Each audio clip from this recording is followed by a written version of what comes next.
What is going on, guys, and welcome back to another video. Today we're going to be reacting to the top 10 most patriotic moments in sports history. So I think I've reacted to a similar video to this. I don't think it's the same one, but the last time I actually did something like this, it actually really got to me, like there are some moments that really get to you. Like, the feeling, that is just insane. So today I decided to react to this video. Hopefully you guys enjoy it, because I totally will. Don't forget, guys, like this video, subscribe to the channel. It truly helps me out. Without further ado, let's get on with this video and see what we got here. Are always going to be a central part of the American experience. In the fall, That is a huge flag right there.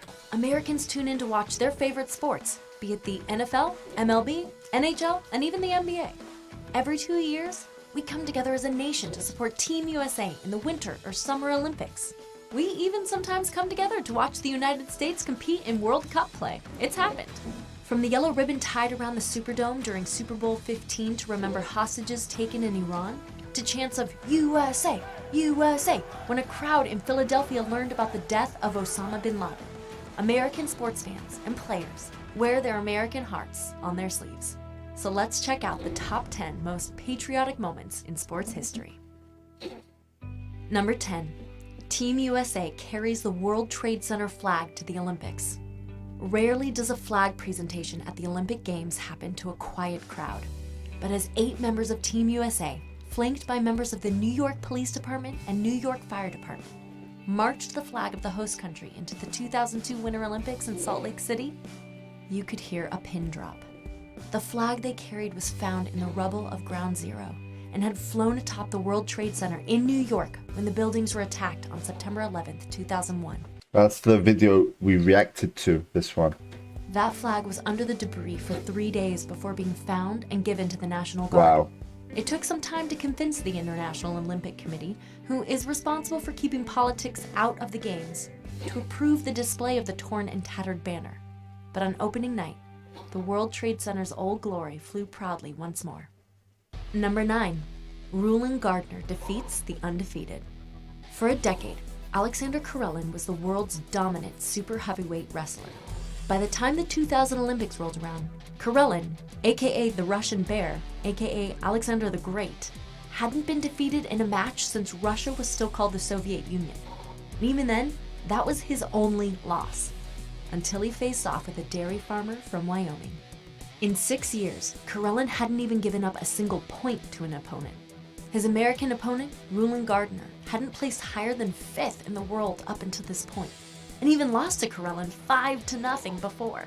But Karelin lost his grip and a point to Gardner in the second period. Number 8. Mary Lou Retton wins a gymnastic first. A little girl from West Virginia dealt a stunning blow to the Eastern Bloc during the Cold War when Mary Lou Retton brought home Olympic gold in 1984. Before Retton, Team USA was never able to wrest Olympic gold from the Eastern Europe in the individual all-around gymnastics event. She came into the event trailing Romania's Ekaterina Szabo, and she even had undergone a knee operation just 5 weeks before competing. In Retton's own words, she believes her performance showed that American-born and trained athletes can do anything, no matter what the odds are. 1999 Women's World Cup Final. The 1999 Women's World Cup came down to a shootout tiebreaker against the Chinese. With the score tied 0-0 in extra time, the US team would end up winning based on penalties. It wasn't so much the gameplay that mattered, it was the draw. With 90,000 spectators, it was the largest turnout for a women's sporting event ever. The lasting image of the US win would be Brandi Chastain's post-penalty kick celebration of the victory, where she fell to her knees and took off her jersey, revealing the sports bra seen around the world. That image became one of Sports Illustrated's most iconic covers ever. Number 6. Joe Louis knocks out a Nazi. In 1938, Hitler was still touting the Germans as a master race, while German athletes competed the world over for top honors. On June 22nd, Max Schmeling met American champion, the Brown Bomber Joe Louis. The first time the two met in 1936, Schmeling took advantage of a moment when Louis dropped his left hand after a jab, allowing Schmeling to give Louis his first loss in the 12th round of that fight. That would not happen again. With the world listening via radio and more than 70,000 watching in Yankee Stadium, Lewis unloaded on Schmeling, knocking him down 3 times in just 2 minutes. Schmeling was only able to throw 2 punches in the whole 1-round match. Number 5. The champ lights the Olympic torch. Lighting the Olympic flame at the end of the torch relay is an honor reserved for a legendary Olympic athlete from the host country. Does it get more legendary than the greatest Muhammad Ali? Except in 1996, the identity of the one who would light the flame was a close-kept secret. Even swimmer Janet Evans, who was handing the torch off, didn't know to whom she was handing it. Ali was stricken with Parkinson's disease and had long since retired by this point. When Ali emerged to take the Olympic torch and light the flame, the sound in Atlanta was less a roar of applause and more of the collective gasp of elated surprise as the once great boxer, shaking, lit the torch. Wow. Number 4. Rick Monday saves the flag. Remember the MLB outfielder Rick Monday? He might be before most of our audience's time, but Monday was with the Los Angeles Dodgers' 1981 World Series winning team. Before that, he was the top prospect in the 1965 Major League Baseball draft. Somewhere in between, he saved Old Glory from public degradation. In 1976, Monday was with the Chicago Cubs, visiting the Dodgers. With Monday in center field during the 4th inning, 2 protesters jumped the outfield fence and tried to burn a flag on live television. Monday, seeing what was about to transpire, ran over and snatched the lighter fluid-soaked flag.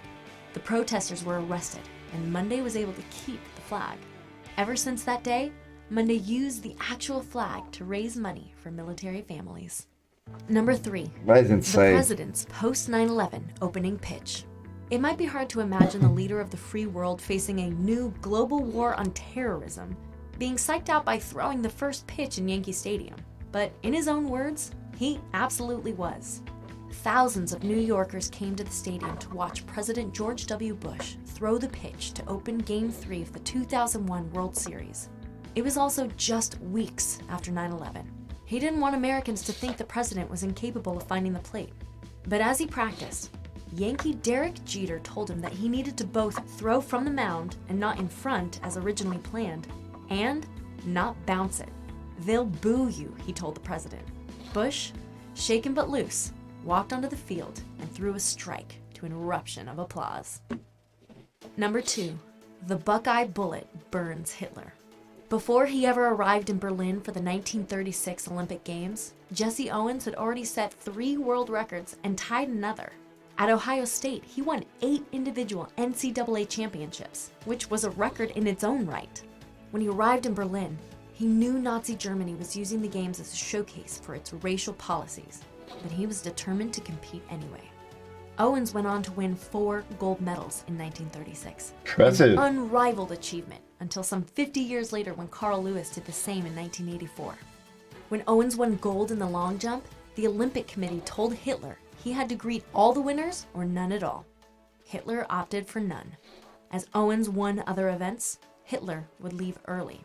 Nazi minister Albert Speer would later write that Hitler was, quote, highly annoyed by the series of triumphs by the marvelous colored American runner, Jesse Owens, end quote. Number 1, the miracle on ice. Would you bet money on a bunch of college amateurs taking on the world's greatest hockey team in a competition for Olympic gold? Not many would, and not many did, as it turns out. That was the situation Team USA faced in the 1980 Winter Olympics. It was a tough time for the United States. With hostages in Iran, an energy crisis, and runaway inflation, it looked like the American dream was coming to an end. But no words echoed through the ages like Al Michaels' "Do you believe in miracles?" as Team USA topped the Soviet Union 4-3 in one of the biggest upsets in sports history. Incredible. That's our list. We hope it made you as proud. Wow, that was brilliant, actually. I totally took much attention to all these top 10 patriotic moments. Let me know, guys, in the comments below your thoughts about this and which one was your favorite, yeah? Hope you all enjoyed. Don't forget, if you haven't liked already, like this video, subscribe to the channel, and let me know what other reactions you would like. We'll see you on the next video. Peace out.